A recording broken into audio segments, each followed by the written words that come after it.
na carta de Paulo aos Romanos, capítulo 5.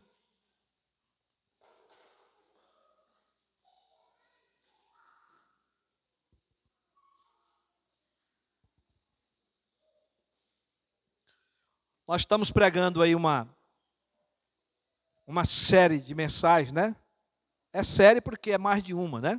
Então, mas nós estamos pregando aí, nesse capítulo de 5 a 11, só na Santa Ceia, só no culto de Santa Ceia. Então nós vamos ler do 1 até o 5, para que a gente possa relembrar o que já foi aí pregado.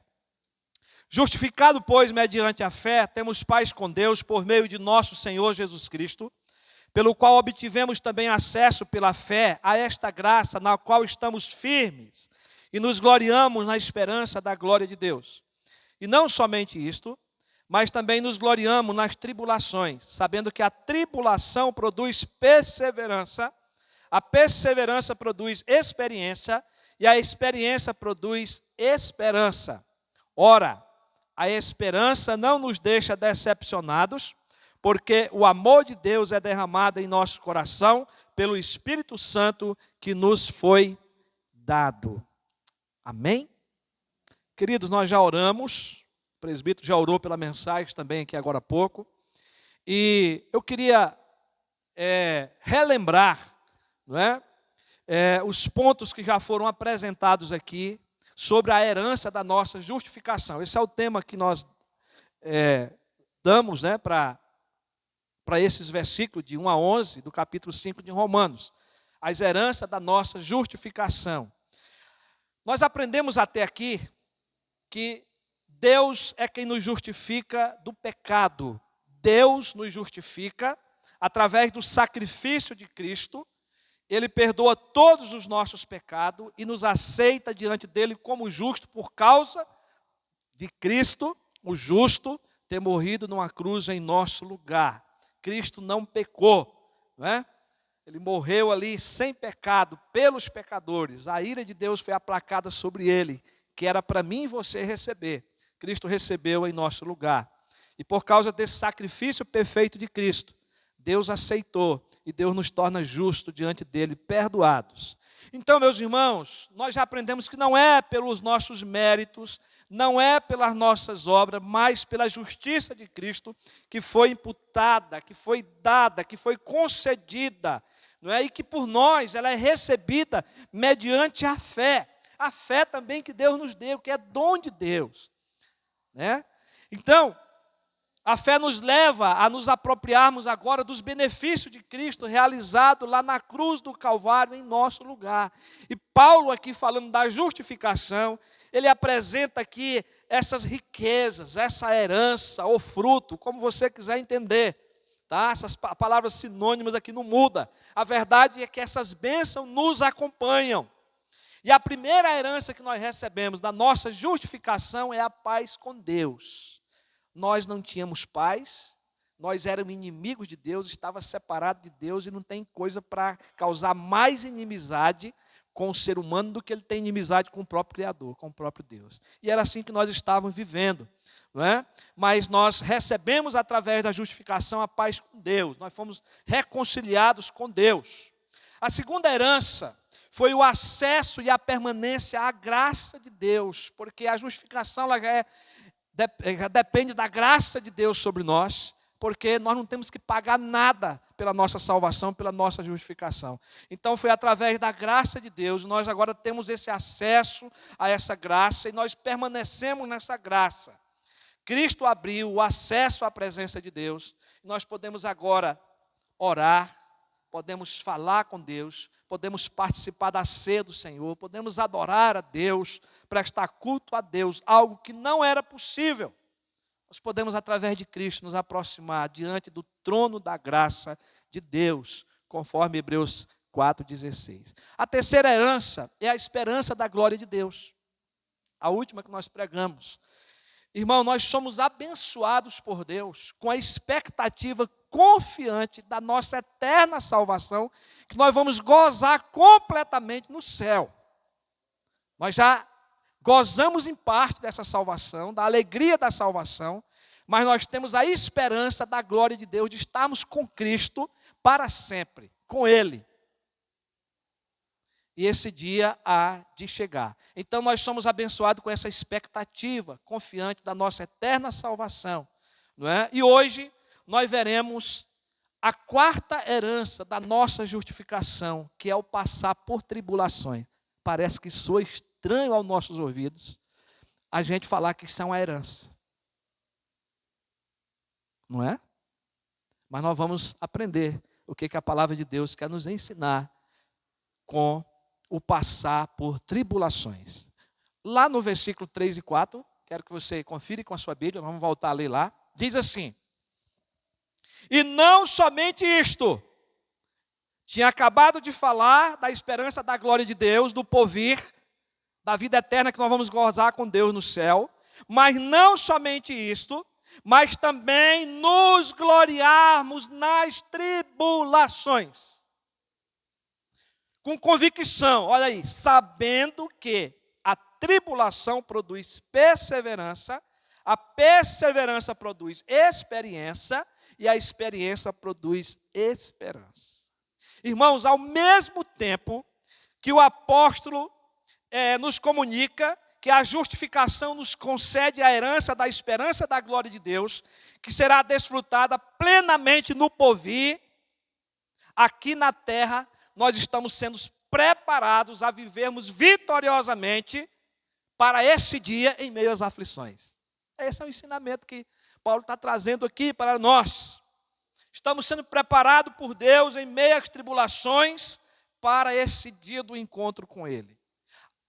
Nós estamos vivendo aqui cercado pela paz, estamos aqui vivendo cercado pela graça, estamos vivendo cercado de glória, porque o Espírito Santo habita em nós, nós podemos aqui adorar, nós podemos ler a palavra, nós podemos ser abençoados pela palavra de Deus, mas há também sofrimento. Há momentos difíceis. A palavra grega que Paulo usou aqui para tribulação, traduzida, significa ato de prensar, imprensar ou pressão. Só para você ter ideia como a palavra tribulação ela é forte. Essa palavra ela era usada no contexto agrícola, com referência a apertar a azeitona para extrair o azeite, ou espremer a uva para fazer o vinho. Então o sentido aqui é que nós somos exprimidos pelas tribulações que sobrevêm sobre a nossa vida. Então, para o crente, o passar pelas tribulações, ou ser exprimido por elas, demonstra uma gloriosa exultação. E exultação aqui, meus queridos, é louvor, é alegria. Não somente por vivermos na esperança da glória, mas também por passarmos por sofrimento aqui na terra. E Paulo diz assim aí, e não somente isto, mas também nos gloriarmos nas tribulações. O que Paulo quer nos ensinar aqui é que quando nós estamos sendo exprimidos pelas tribulações ou aflições que nos sobrevêm, esse é o período, meus irmãos, que Deus está nos melhorando, que Deus está nos tornando mais transformados, mais maduros na vida cristã, mais parecidos com Cristo. É diante das provações, é diante das lutas. Eu ouvi muito isso da boca do irmão Paulo, ele está aqui essa noite, nas ministrações de Santa Ceia na casa dele, ele falando tanto que tem crescido diante dessa provação no seu corpo, aí, da sua saúde, que precisa ser recuperada. E diante dessa espera, o quanto que tem crescido. Então Deus está melhorando, Deus está nos preparando, é o período que Deus usa para contrafazer ou modificar o nosso caráter. E isto acontece sob pressão. Irmãos, Deus é Deus, nós não podemos discutir com Deus. Deus trabalha na nossa vida da maneira que Ele quer. As pressões, meus irmãos, aqui, no primeiro momento, elas não têm a ver com as doenças, com as tristezas, com a dor, com a aflição do dia a dia, não é? Porém, sobrevém da pressão do mundo, de um mundo jaz no maligno, de um mundo é venciado, né? Ou podemos assim dizer, entre aspas, dominado por Satanás, porque Deus permitiu esse poder a ele, mas é um poder limitado, porque Deus é o Todo-Poderoso e Deus é que governa os céus e a terra, mas ele exerce certo domínio sobre esse mundo. E a Bíblia diz que o mundo jaz no maligno, 1 João capítulo 5, versículo 19. Então todos nós cristãos enfrentaremos as tentações que estão presentes nesse mundo, e nós, por estarmos presentes nesse mundo, nós também somos sufocados por elas. Tentações que vêm do diabo, que vêm também do mundo e da nossa carne. A Bíblia fala desses 3 arqui-inimigos que lutam para nos destruir constantemente. Então, quando você pensar em tribulação, pense primeiro que essas tribulações, elas vêm desses arqui-inimigos, tá? Agora, a tribulação pode ser também a nível de provação, onde Deus também está trabalhando a nossa vida para o crescimento espiritual. Meus irmãos, o apóstolo Pedro, aliás, antes eu queria dizer para vocês, lembrar daquele texto lá de João 16:33. Vocês lembram o que está escrito lá? Foi uma das últimas palavras de Jesus, né? Quando estava preparando os seus discípulos ali, quando Jesus estava dizendo que ia seguir para a cruz, ele disse, olha, no mundo tereis o quê? Aflições, mas tende bom ânimo, eu venci o mundo. Então, irmãos, no mundo tem aflição, sim. Tem gente por aí pregando, dizendo que crente não sofre, que não tem luta, mas tem. Jesus disse que tinha aflições, sim. Então, Jesus nos avisou claramente. Isto não significa que nós, cristãos, temos prazer em sofrer, meus irmãos. Nós não somos masoquistas, esqueci a palavra agora. Alguém me ajuda aí? Que gosta de sofrer, como que a gente chama? Masoquista, é isso mesmo, obrigado. Nós não somos, não é? Isso não está em nós não somos dominados por esse pensamento. Ou de se gloriar no sofrimento por gostar de sofrer. Não, irmãos, não é isso que o texto está ensinando. Mas sim pelos resultados que são produzidos em nós, em meio às provações, que geram em nós maturidade espiritual. Sempre que a gente sai de uma grande tribulação, de uma grande luta, de uma grande provação, nós saímos mais firmes, mais fortes. Amém? É isso que Paulo está nos ensinando aqui, é isso que nós vamos aprender aqui, diante do que ele continua aqui a falar. Mas eu queria chamar a sua atenção para que o que o apóstolo Pedro nos exorta, lá, na sua carta, sua primeira carta, capítulo 4, versículo 12 e 13. Se você quiser abrir sua Bíblia, Pedro nos exorta para que olhemos para as tribulações à luz das suas consequências eternas. Então, preste atenção, a gente tem que olhar para o que Deus está fazendo, o que já fez e o que Deus está fazendo. Então, lá, no capítulo 4, 12 e 13, ele diz assim, amados, não estranhem o fogo que surge no meio de vocês, destinados a pô-los à prova, como se alguma coisa extraordinária estivesse acontecendo. Pelo contrário, alegre-se, olha aí, a mesma palavra exultar. Alegre-se na medida em que são coparticipantes do sofrimento de Cristo, para que também na revelação de sua glória, na volta de Cristo, vocês se alegrem e exultem. Irmãos, isso nos mostra que o gloriar-se na tribulação é um fruto de fé. A fé ela já foi gerada em nós já somos salvos. Nós vivemos por fé, nós vivemos na esperança de estarmos com Cristo na glória. Isso aqui é um reconhecimento de que as aflições acontecem de acordo com a permissão do nosso Deus. Como Cristo também sofreu, nós também passamos por sofrimentos aqui, não mais para alcançar a nossa salvação, mas para que nós possamos amadurecer e crescer. Deus está moldando a beleza de Cristo em nós.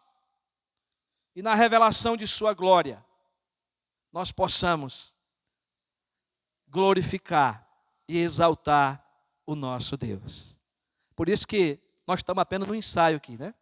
Como é maravilhoso a gente exaltar, cantar ao Senhor. Eu sei que você está aqui com a sua luta, com a sua aflição, com as suas dificuldades, não é? Eu estou aqui com as minhas, mas nós estamos celebrando aquele que tem todo o poder no céu e na terra, e que está nos fazendo crescer em meio a elas, e que pode sanar elas a qualquer momento, amém? Como Deus pode fazer pendurar também, se ainda tivermos que aprender, mas Ele continua sendo nosso Senhor. Paulo também nos adverte, irmãos. Eu queria que você abrisse sua Bíblia, lá em 2 Coríntios, capítulo 4, 16 a 18. Porque Paulo traz uma advertência aí, que é muito importante também, nesse âmbito, né, da perseverança e de se alegrar pelas provações. Ele vai dizer assim: por isso, não desanimamos.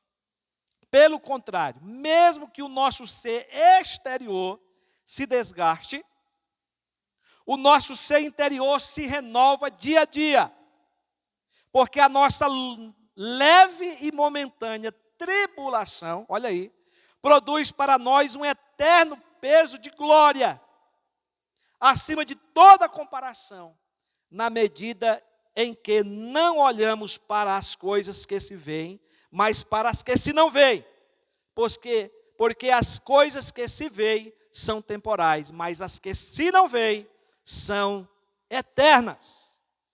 Quero resumir, porque não dá para a gente explicar todo esse texto de Paulo aqui, mas o próprio apóstolo aqui, ele é um exemplo para nós, pois ele se alegra no sofrimento, nas tribulações, porque ele entendia que as coisas espirituais estão acima das materiais. Nós precisamos entender isso, meus irmãos. Deus está agindo em nós, o Espírito Santo está agindo em nós, não é? Com coisas que são espirituais, que estão acima das materiais, que são as coisas do dia a dia. E Paulo também entendia que o futuro tem mais valor do que o presente. O futuro da vida eterna que nós vamos desfrutar no céu com Cristo. E o eterno vale mais que o temporal, do que está passando, do que está acontecendo. Nós vamos viver a eternidade com Cristo, meus irmãos. Amém? Paulo se alegrava porque sabia que Deus está e estará sempre no controle de todas as coisas. E é isso que ele vai dizer lá em Romanos 8, 28. Esse é um versículo que todo crente deve saber de cor. Quando Paulo diz lá: sabemos que todas as coisas cooperam para o bem daqueles que amam a Deus, daqueles que são chamados segundo o seu propósito. E aí Paulo está falando dos eleitos, Paulo está falando dos salvos, que todas as coisas na vida do crente cooperam para o bem. Na sequência do texto, agora voltando para Romanos 5, versículo 3 e 4, na sequência do texto, o apóstolo Paulo nos revela que, ao passar pelas tribulações, acontecem alguns exercícios, ou seja, estão acontecendo, é algo natural de quem passa por tribulações. Está acontecendo um movimento, um exercício para o nosso crescimento. Observe o movimento do ensino de Paulo: tribulação mais perseverança, mais experiência, mais esperança. Está aí no texto. E o termo experiência significa caráter aprovado. Você já foi aprovado? Então ele diz aí: sabemos que a tribulação, né, produz perseverança. A palavra aqui, grega traduzida para perseverança, significa paciência triunfadora. Paciência triunfadora. Então a palavra perseverar tem a ver com paciência, tá? Em todo o Novo Testamento, é a característica da pessoa que não se desvia do seu propósito e nem de sua lealdade à fé e à piedade, mesmo diante das maiores provações e sofrimento. Ou seja, aquele que persevera, ele não desiste. Ele continua sendo leal à fé, ele continua tendo uma vida de piedade, de oração, de leitura da Bíblia, ele congrega, ele dá glória a Deus, ele louva, ele continua fazendo tudo que a palavra de Deus lhe ensina, confiante. Essa é a perseverança. é uma paciência vitoriosa, que não se entrega, mas triunfa alegremente diante das lutas da vida. Isto é saber que a tribulação, ela é educativa, ela é didática, porque nós estamos aprendendo todo dia. Quer dizer que não há como exercer a paciência sem o sofrimento. Porque sem este não haveria necessidade de paciência. Então tem que ter o sofrimento. Agora, irmão, tem uma coisa, eu aprendi algo, que eu ainda era adolescente na igreja, que eu ouvi os pastores dizendo, os pregadores, que se nós orarmos a Deus pedindo paciência, virá o quê? As provações. Virá as provações. A gente pede paciência a Deus e para aprender a ser paciente tem que vir as lutas. Porque perseverar é ter paciência diante das circunstâncias adversas da vida. É o espírito que enfrenta as coisas e as supera. E aí Tiago deixa um recado para a gente. Lá no capítulo 1, versículo 3 e 4. Tiago vai dizer assim: a provação da fé que vocês têm produz perseverança. Ora, a esperança deve ter ação completa para que vocês sejam perfeitos, íntegros, sem que lhe falte nada. Então, meus irmãos, é perseverança, é paciência, para que todas essas coisas possam ser completadas em nós até o dia de Cristo. Mas na sequência do versículo, Paulo vai dizer: sabemos que a perseverança produz experiência. A tribulação, perseverança, aprendemos a ter paciência, mas agora a perseverança que vai produzir a experiência. A palavra grega traduzida por experiência significa literalmente algo aprovado. Provado e aprovado. Essa palavra era usada para descrever o metal submetido ao fogo da prova, com o propósito de remover-lhe as impurezas e torná-la um metal provado, legítimo e puro. Se você quer uma simbologia de pureza, é o fogo.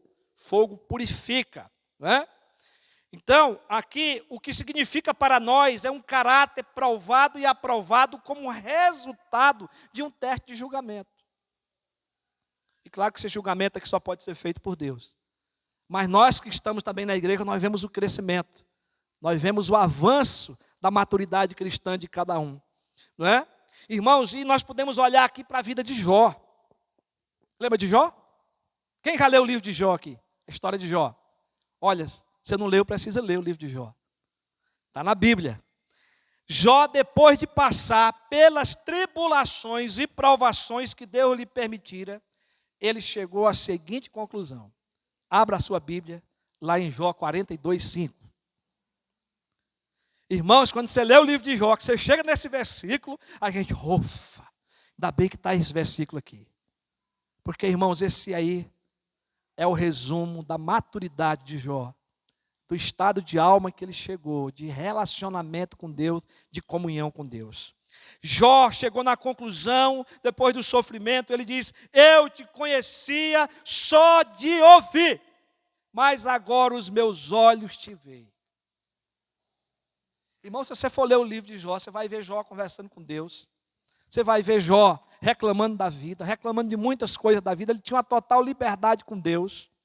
Mas ele chega no final e ele vai dizer: eu só te conhecia de ouvir, mas agora eu te contemplo. Agora eu consigo te enxergar. Jó estava confessando a Deus que a sua vida mudou, que o sofrimento em que ele perseverou, em que ele teve paciência, agora causou nele uma experiência de vida com Deus. O sofrimento trouxe experiência. Os seus olhos agora podiam contemplar o Senhor. As provações produziram nele perseverança. Por isso que Jó é conhecido como o homem mais paciente. Né? Perseverança e experiência na sua comunhão com Deus, no seu relacionamento de intimidade com Deus. E a partir daquele momento, Esse relacionamento com Deus estava testado e aprovado. O que Jó está dizendo é que valeu a pena. Tudo passou. Ele amadureceu. Jó enfrentou as aflições com paciência e agora ele está colhendo os resultados. Ele se levantou mais puro, mais forte, mais aprovado e mais perto de Deus. Irmão, nós precisamos sair das tribulações da vida como Jó saiu. Amém? Mas, meus irmãos, Paulo vai dizer ainda que nós sabemos também que a experiência produz esperança. E graças a Deus por isso. Porque a esperança está ligada com a certeza da nossa salvação. Se nós não tivermos essa esperança, nós estamos ainda mortos nos nossos delitos e pecados. Cristo não morreu. Cristo não ressuscitou. Cristo não vai voltar. Se você não tiver esperança, nada disso que lhe pregar, nada disso que lhe falar, vai fazer sentido. Mas o Paulo está dizendo aqui que nós sabemos que a experiência produz esperança. E aqui trata de uma expectativa do bem, de um regozijo, uma alegria de que no final tudo ficará bem. Aleluia! Tudo ficará bem, não porque eu estou confiado em mim mesmo, mas porque eu confio no que Cristo fez por mim. Aleluia! Eu confio na graça, eu confio na justificação, no que Deus determinou através do sacrifício de Cristo, que eu também estou justificado. Aleluia. Irmão, essa esperança, ela tem que acontecer, e ela tem que produzir cada dia em nós mais expectativa e desejo de estar com Deus. É uma esperança firme, uma fé firme de que Deus está no controle de todas as coisas. É a certeza de que jamais estaremos sem a graça, pois Deus sempre nos socorre em nossas necessidades e lutas. Perseveramos na luta e ganhamos experiência, pois fomos aprovados e agora estamos cheios de esperança para continuarmos certos de que a graça não nos abandonará, não nos deixará. Graça é o favor de Deus não merecido. Está conosco todos os dias. É uma esperança segura. Jamais nos deixará decepcionados. Olha o que diz o versículo 5. Ora, a esperança não nos deixará decepcionados, meus irmãos. É a palavra de Deus que está dizendo isso. A vida cristã não é uma decepção.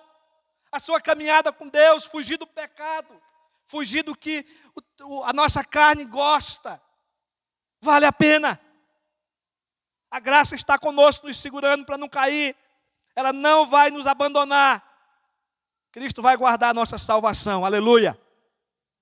Isso quer dizer que a esperança trata da certeza da nossa salvação como um fato que já foi consumado por Cristo, lá na cruz do Calvário, quando Ele morreu e quando Ele ressuscitou dentre os mortos.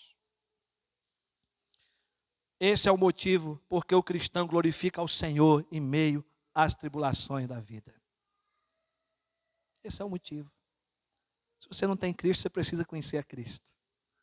Você precisa receber Cristo como seu Salvador, provar dessa graça, provar desse perdão, da justificação, dessa segurança, dessa esperança que Cristo nos dá, que o Espírito Santo nos dá. Nós só podemos ter essa esperança assegurada porque o amor de Deus é derramado em nosso coração pelo Espírito Santo que nos foi dado. É presente, provém de Deus. O amor de Deus foi derramado. É como uma enxurrada que desceu para dentro do nosso coração. Houve um derramamento do amor de Deus no nosso coração. E tudo isso aconteceu por causa da nossa justificação. É essa doutrina que Paulo está apresentando aqui. O amor de Deus foi derramado por causa da nossa justificação. Deus aceitou o sacrifício do seu Filho na cruz em nosso lugar e nos tornou justos. E pela justiça de Cristo, agora nós vivemos cheios de esperança. Meus irmãos, que Deus abençoe essa palavra ao nosso coração. E quando você estiver passando por grandes lutas, aflições, tribulações, lembre de que você está crescendo na graça e no conhecimento do Senhor. Você está crescendo em paciência, você está se tornando mais experiente, mais maduro, um cristão mais firme. E por isso que isso gera esperança, certeza de que tudo isso vai acabar, tudo vai passar. e de que um dia nós vamos estar no céu com o Senhor, aonde não há choro, aonde não há dor, aonde não há luto, aonde não há tristeza, só alegria e paz no Espírito Santo. Que Deus nos abençoe. Vamos orar? Louvado seja o teu nome, Senhor, porque a tua palavra nos mostra, Senhor, que por fato de sermos justificados, nós somos aqui provados. Tem tribulação, tem aflição. É o momento em que o Senhor está tratando de nós, onde o Senhor está moldando o nosso caráter, nossa vida cristã, nos preparando para o grande dia com o Senhor. Mas, Senhor, a tua palavra nos ensina que isso é motivo de passarmos com alegria, com louvor. Crente tem que viver louvando, adorando, glorificando ao Senhor, porque é a tua graça que nos sustenta, Senhor. Então, enquanto tem luta, tem vitória, porque o Senhor é o Deus da nossa vitória. Tua palavra diz que tu prova, ó Deus, a tua presença conosco, porque nós podemos, através do teu Espírito Santo, senti-la nos segurando, nos fortificando todo dia, nos mantendo firme na fé. Ó Deus, que o Senhor não nos deixe, que o Senhor não nos abandone, e que nós possamos sentir esse teu grande amor, todo dia, nos assegurando, a tua graça nos assegurando, e a alegria da nossa justificação, de dizer que nós estamos perdoados, livres de toda a condenação, porque nós temos Cristo Jesus reinando na nossa vida. E só nos resta agora, Senhor, preparado nesse mundo aqui, perseverando, vivendo uma experiência de pessoas que estão cada dia crescendo e amadurecendo na fé, esperançoso, esperando esse grande dia que o Senhor voltará para buscar a tua igreja. Nós cremos e esperamos, e cremos no nome bendito de Jesus, o nosso Salvador. Amém. Graças a Deus. Querido, nós vamos passar para o segundo momento do nosso